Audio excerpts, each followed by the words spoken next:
Yun o, guys, ngayon ituturo ko sa inyo paano gamitin tong game card sa mga Steam OS na handheld nyo, katulad ng Steam Deck, okay? Saksak nyo lang yung game card sa mismong micro SD card slot ng inyong device, then punta kayo sa switch to desktop mode, okay? Ngayon, kapag nasa desktop mode na kayo, click nyo lang yang sa may ilalim, Disk and Devices, Mount and Open, click nyo para mabasa.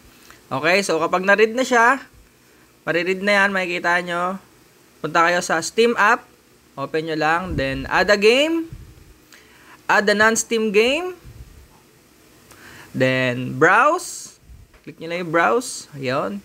Then hanapin nyo lang sa ilalim yung removable devices, okay. Then dyan sa loob, makikita nyo yung games nyo sa files, sa loob ng files. Yung ibang mga files dyan, huwag nyo nang galawin, di nyo kailangan.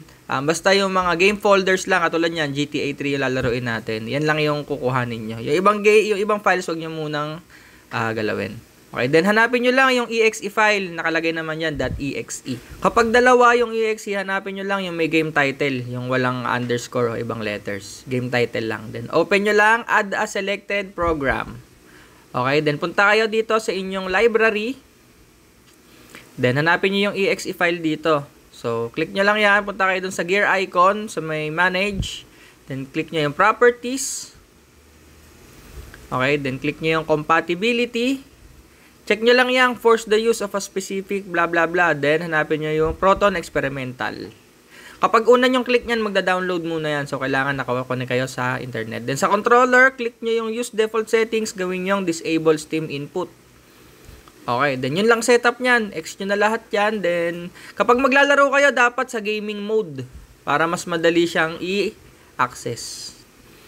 Pag nasa gaming mode na kayo, punta lang kayo dito sa pinakadulo sa kanan. Makikita nyo yung inyong library. Then sa non-Steam, punta lang kayo sa non-Steam, click nyo yung R1. Yan nyo makikita yung exe. Wala talagang mga picture yan, guys. So kayo maglalagay ng mga picture ng game cover kasi non-Steam game siya. Then play nyo lang, then pwede na kayo maglaro. Salamat!